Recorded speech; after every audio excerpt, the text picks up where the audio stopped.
Hello and welcome to yet another video of Fish and More. Today we are going to talk about the step-by-step detailed method on how can you breed your guppies. But before that, make sure to subscribe my channel and turn on the bell icon for instant notification updates from my channel. Let's get into the topic then. Setting up your guppy breeding tank. There are several issues to consider when setting up your breeding tank, one most important being, what do I plan on doing with the fry? If you plan on keeping the fry in the same tank as the parents, the setup will be very different than if you plan on separating them as soon as they are born, or even using a breeder basket. Tank size and filtration. The breeding tank should be at least 10 gallons, though 20 gallons is recommended. The filter should be a sponge filter or similar, as an uncovered HOB. Hang-on back or canister filter can kill fry. Sponge filters do not allow this to happen, but still provide essential filtration and flow. Getting the breeders. Once you set up and cycle your tank, when 4 ppm ammonia is processed into nitrate within 24 hours, you are ready to pick your breeders.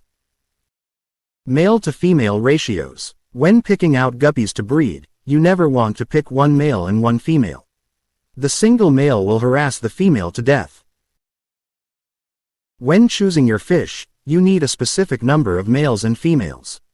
Males have what is called a gonopodium, a long and thin-looking structure where the anal fin of a fish normally is males have stronger and brighter coloration on the fins than females and will exhibit strong body coloration as well.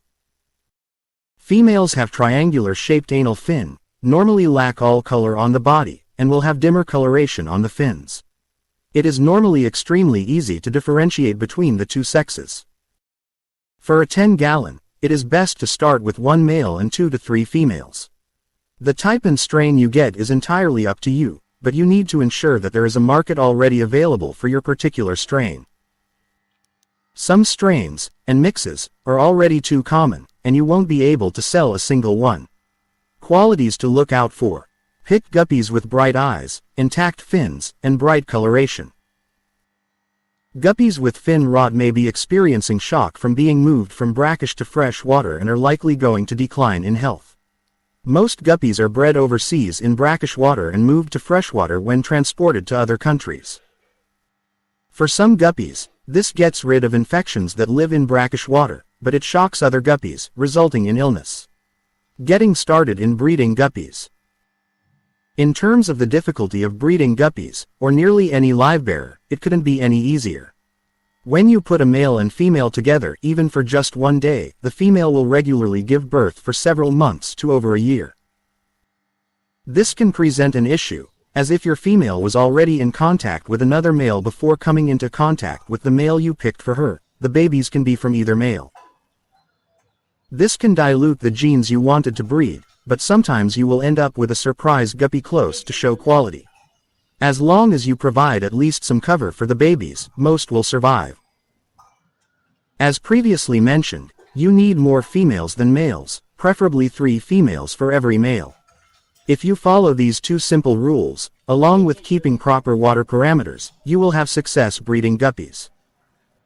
However, if the strain you picked suddenly declines in popularity and you are unable to sell any guppies, you need to separate the male and female fry as soon as possible. This will prevent further breeding.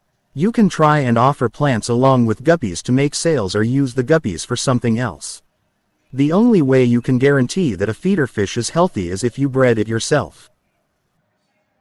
Breeding baskets. Breeding baskets, breeding nets, and breeding boxes are the center of debate among livebearer breeders. Some swear that it is the only way they are able to save any fry, while others say the boxes stress the females enough to abort the babies, then die of stress themselves. If you plan on using a breeding basket, be aware that moving a female close to giving birth can stress her enough to abort the fry. Fry traps. Aside from using a breeder basket or plant cover to prevent the fry from being eaten, you can also use fry traps. These trap the fry or remove them to safe areas of the tank, which will be easier than trying to gather them in a net and move them. The easiest trap is simply plants. Make a ball of moss or guppy grass, and after the fry have been born, they will immediately search for safety and go to the plants. Once most of the fry are in the plants, Scoop them out with a net and place them either in a divided section of the tank or a different tank. If you place them in a different tank, the water must be perfectly identical to the other in terms of temperature, hardness, and pH. Needlepoint plastic canvas is something that you can find in most craft stores, and doubles as a trap and a hiding area. Small, newborn fry can fit between the gaps in this canvas, so if you make a dome, tube, cube, or divider out of it, they will go inside to hide. However, as they start to grow, they will be unable to go back out of the canvas, which protects them from the adults. The adults have no possible way of getting through to fry once they have passed through the canvas, unless they go back out. Raising the fry. Unlike most other fish, raising average guppy fry is very simple. Because guppy fry have such high survival rates, most people actually end up with a guppy overpopulation problem instead of an absence of fry. However, some of the more delicate strains will have high fry mortality rates, and unfortunately, there's not much you can do to save them. Aside from that, live bearer fry are normally easy to raise due to the fact that they will take prepared food immediately, without the need for any live food or training. Crushed flakes and pellets are fine for guppies, but powdered fry food and other fry foods are also acceptable. They are not at all picky. If you have had your adult guppies for less than a month and are experiencing a high fry mortality rate from a common and hardy strain, you may be dealing with a bacterial or parasitic infection. Watch the adults for any signs of infection, whether it be abnormally small bellies or slight tufts of white on them. A broad-spectrum antibiotic or antiparasitic medication can be used on the fry and adults if you spot any symptoms. Many medications state whether or not they are fry safe, but you can always call or email the producing company to ask. Breeding guppies can be an engaging and rewarding experience. In fact, guppies are one of the first fish that I ever successfully bred and raised from fry. Because of their hardy nature, guppies are the perfect species for fishkeepers looking to get started in fish breeding. This guide should contain everything you need to know about how to breed guppies. Feel free to reach out or leave a comment below with any questions. That is literally all you need to know before breeding guppies. Hope this guide helped clear all your doubts. Make sure you like, share and subscribe. Thank you.